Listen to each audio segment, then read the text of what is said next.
Hey guys, today I want to show you how I make my vinyl stickers. So I start by drawing my sticker design on an app called Procreate on my iPad. If you haven't heard of it before, I highly recommend this app if you're starting to get into digital artwork. It's super user-friendly and I love it.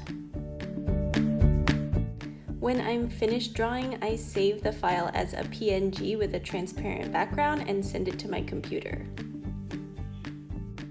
Then I do this a bunch of times with different color versions of my same design because, as you know, I love having lots of different colors.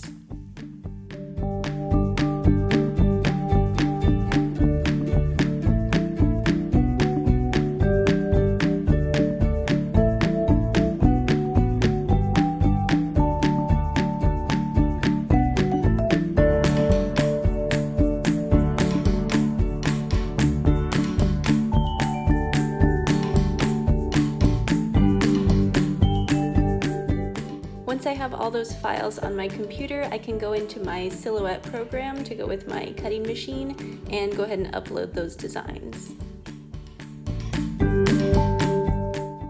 I know I'm going to have different colored backgrounds, but I like to go ahead and do the foregrounds first just so I can kind of make sure I know how many stickers I can fit on one sheet, and then I do the backgrounds afterwards. And actually I have a whole folder on my computer of different background colors that I just have as squares, so that way I can choose the ones that I think will go with the design I'm working on, put them in the background, and then adjust the size to fit the sticker.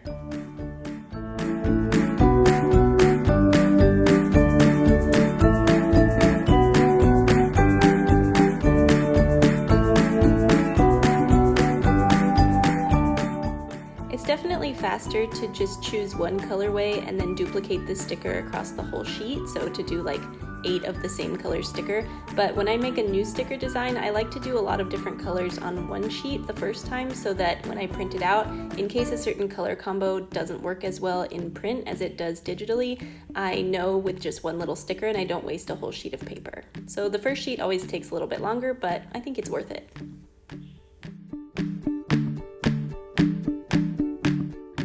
And in this case, I realized I had space for an extra sticker, so I just duplicated the white letters and put them on top of a red background so I could fit 7 on the sheet instead of just 6. And now I'm ready to send it to the printer, so I go ahead and hit print, make sure that all of my paper settings and print settings and ink settings are how I want them to be, and then I wait. And I seriously have like the slowest printer on the planet, so I really mean I need to just wait. And on these, I want to use a glittery vinyl overlay. So the overlay that I have has some really nice grid lines, so I can kind of lay it upside down over the design so I know where to cut and I don't waste any of my beautiful sparkly overlay paper.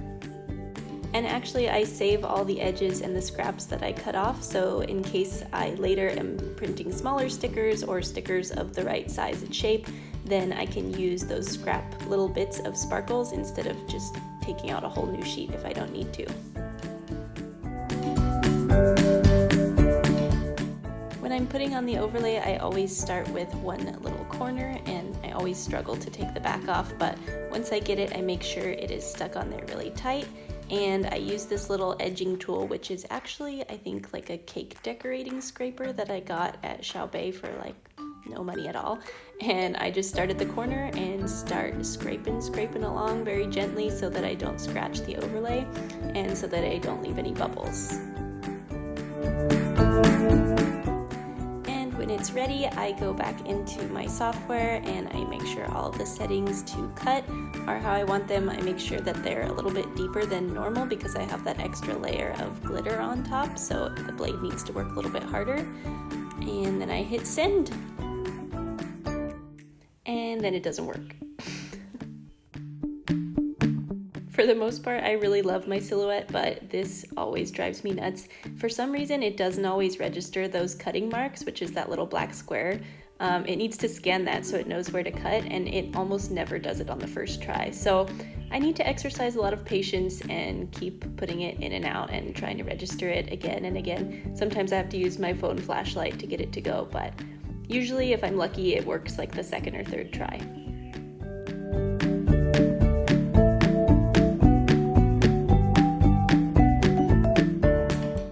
I really love to just sit back and watch this part because, first of all, my hard work is done and I can just kind of watch the machine work for me and watch the stickers come to life. It's the coolest.